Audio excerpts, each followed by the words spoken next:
लाल नाला लही रह गया है। ML1 तो हो गया है, अब इसकी शुरुआत हो जाए 45 दिन 2 महीने में। बस मैं थक गया हूँ, मैं अब रिटायर ही होना चाहता हूँ। ऐसे ही मुझे घसीटते हैं बार बार, हर इलेक्शन के नज़दीक कहते हैं अब हरा दूंगा, फिर मैं कहता हूँ अब तो बुरी बात है अगर मैं भाग गया तो ये कहेंगे मैं भाग गया हूँ, वरना मुझे खुला छोड़ दें तो मैं फारिग हूँ। इमरान खान आपसे सियासत में बहुत जूनियर है और शुरू में आपकी इनसे बनती भी नहीं थी, फिर वो कौन से अवामिल थे जिसने आपको उनसे इतना करीब कर दिया? ऑप्शन नहीं था ना, नवाज़ शरीफ से मेरा झगड़ा हो गया और कोई पार्टी पीपल्स पार्टी के साथ ज़ाहिर है मेरी कभी बनी नहीं। मैंने सियासत भुट्टो के साथ नहीं गया, हालांकि भुट्टो की बड़ी ख्वाहिश थी। सो इमरान खान एक उभरता स्टार था और कुछ वोट मेरे थे और कुछ इमरान खान के बन गए हुए थे। सो अगर हम दोनों मिल के लड़ें तो हमें अल्लाह के फजल से कोई नहीं हरा सकता। अगर हम अलग अलग लड़ें तो शायद बेशक हार जाएं। इमरान खान साहब जो कहते थे कि मैं माफियाज को शिकस्त दे दूंगा, लेकिन अब वो उनके सामने बेबस नज़र आते हैं। माफिया स्ट्रांग ही बहुत होता है जी। मैं 68 से माफिया के ख़िलाफ़ लगा हूँ चीनीज, मैं नहीं कुछ बिगाड़ सका। इमरान खान ने तो फिर भी केसेस बनाए, मैं तो किसी के ख़िलाफ़ केस भी नहीं बना सकता। मैं मिनिस्टर इंडस्ट्री रहा, मैं इनको नकेल नहीं डाल सका। ये तो बाज़ लोग खुद इंडस्ट्रियलिस्ट होते हैं, मैं तो फ़कीर था बिल्कुल। आप भी कहते हैं कि महंगाई बहुत ज़्यादा है, आम लोग भी यही कहते हैं, तो इससे निजात कब मिलेगी? बस यही साल है जी, हमें निजात दिलानी होगी। ये तीसरा साल हमारे लिए बड़ा अहम है। शेख रशीद अहमद को लाहौरी नाश्ते में चने, पाए, हलवा पूरी, लस्सी और ख़ास रेसिपी की चाय पसंद है। या लाहौर में आपके कौन कौन से फेवरेट हैं? सर मैं एक दिन छोटे पाए लाहौर में खाता हूँ जी, एक दिन ओजड़ी खाता हूँ, एक दिन बड़े पाए खाता हूँ।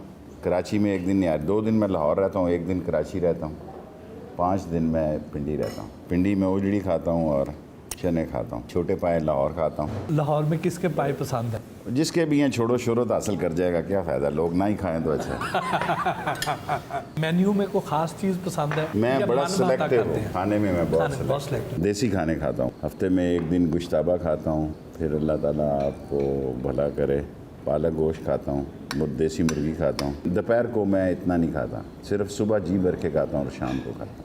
ये इतना जो आपका लाल सुर्ख रंग है, ये कश्मीरी हूँ ना इसलिए।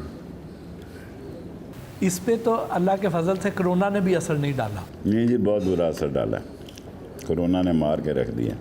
21 किलो वज़न कम हो गया था, अब 7 किलो बढ़ाया खा के, मैं तो चल ही नहीं सकता था।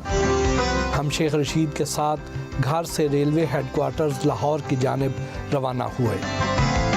सर, लोग कहते हैं कि इमरान खान से कुछ काम लेने हैं जिसकी वजह से अभी तक वो वज़ीर आज़म की कुर्सी पर विराजमान है, अदरवाइज़ जिस तरह की उनकी परफॉर्मेंस है वो उन्हें अब तक हटा दिया जाता।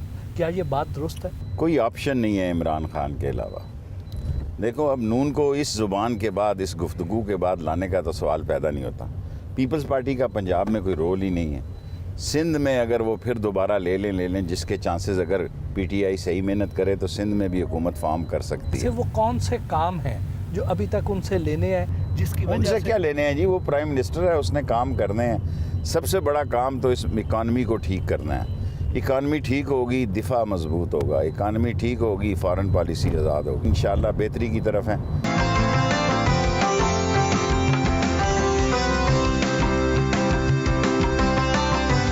शेख रशीद रोज़मर्रा दफ्तरी उमूर का आगाज़ कलाम पाक की तलावत से करते हैं।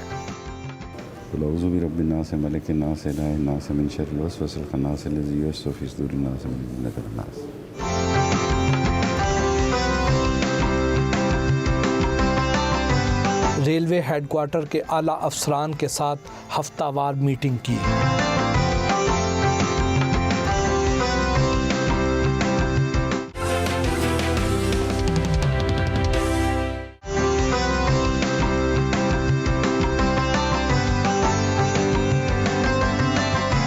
रावलपिंडी में वाक़े अपनी रिहाइशगाह और सियासी मरकज़ लाल हवेली पहुँचे।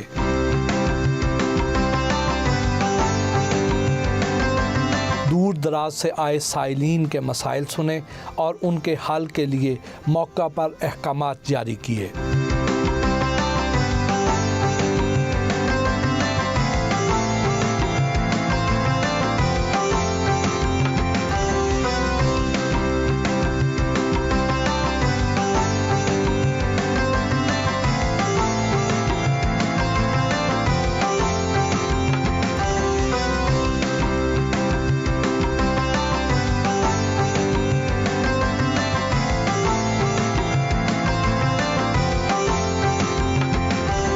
लाल हवेली के करीब चाय के ढाबे पर रिवायती सियासी गुफ्तगू हुई। जैसे इमरान खान साहब ने कहा है कि वज़ीर-ए-आज़म हाउस को तालीमी मकासद के लिए इस्तेमाल किया जाएगा, तो लाल हवेली के बारे में भी आपके कुछ हमने तो लिख ही दिया है। वो सजान सिंह की हवेली दे दी है, 2 हवेली है मेरे पास, एक बहुत बड़ी हवेली है, तो वो मैंने वेमेन यूनिवर्सिटी को दे दी। ये सोच रहा हूँ अब 6 रोड को दूँ, उसके पास एक चलेगी, लेकिन प्रॉमिस उन्हीं के साथ है। अगर उन्होंने स्टैंड ले लिया, मेरी कमिटमेंट उनके साथ है, फिर दूसरी हवेली भी उन्हीं को चली जाए। आपने ख़वातीन की तालीम के लिए बहुत काम किया। मेरी माँ अनपढ़ थी ना, तो मैंने बड़े फ्रॉड किए हैं। मेरा बाप भी अनपढ़ था, तो कॉलेज स्कूल तो मैंने छोड़ा नहीं, पता नहीं 10-15 साल तक। बाद में मेरे बाजवा शाहजवा साहब गार्डन कॉलेज में है, मैं उस वक्त दादा उस्ताद था गार्डन कॉलेज, जो कहता था वो होता था। और मैं गार्डन कॉलेज का प्रिंसिपल भी रहा हूँ। मैंने 3-4 महीने कब्जा कर लिया था गार्डन कॉलेज।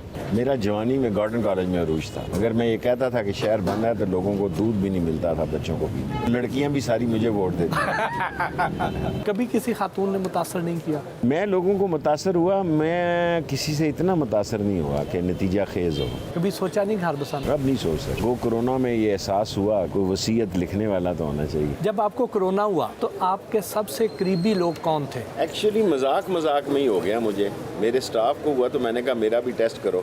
वो टीवी पे स्लाइड चली तो जनरल बाजवा साहब का, कमर जावेद बाजवा का फ़ोन आ गया, देखी कि तो पिंडी ना अस्पताल दाखिल हो जाए। इतने में 2 गाड़ियाँ आ गई, 2 कर्नल्स आ गए, मैं तो फिर आ गया। मेरे 3 दिन तो बड़े ही भारी थे। मैं ये सोच रहा था कहाँ माँ के साथ दफन होना, ये लाल हवेली के नीचे होना है। लेकिन मैंने उन जनरल्स को कहा कि मुझे एक सिगार पीने देना मरने से पहले। उन्होंने कहा जी सिगार आप नहीं पी सकते। मैंने कहा फिर लास्ट मोमेंट कम, आप समझे मेरी मौत को 1 घंटा रह गया। तो जो आपके करीबी लोग थे उनमें से तो नहीं कोई मुतासर हुआ? मेरा स्टाफ तकरीबन आलमोस्ट दोनों बच्चे और वो किचन भी मुतासर था, बैटमैन भी मुतासर था। आप कहते हैं कि लाल हवेली का ताल्लुक श्रीनगर के लाल चौक के साथ है, जब वक्त आएगा तो पता चलेगा। ये क्या है? मेरे मरने के बाद जो तारीख लिखेंगे वो लिखेंगे कि मैंने कश्मीर में क्या किया। अभी मैं कुछ नहीं कह सकता, लेकिन मेरे मरने के बाद मीरवाज साहब और गिलानी साहब और अपने नौजवान जो हमारे हैं वो बेहतर बताएंगे। कश्मीर कब तक आज़ाद हो जाएगा? मालूम नहीं, जब तक एक भी कश्मीरी जिंदा है, कश्मीरी की जदोजहद जारी रहेगी। कश्मीर को बिल आखिर आज़ाद होना है, ये नहीं मैं कह सकता कब होगा।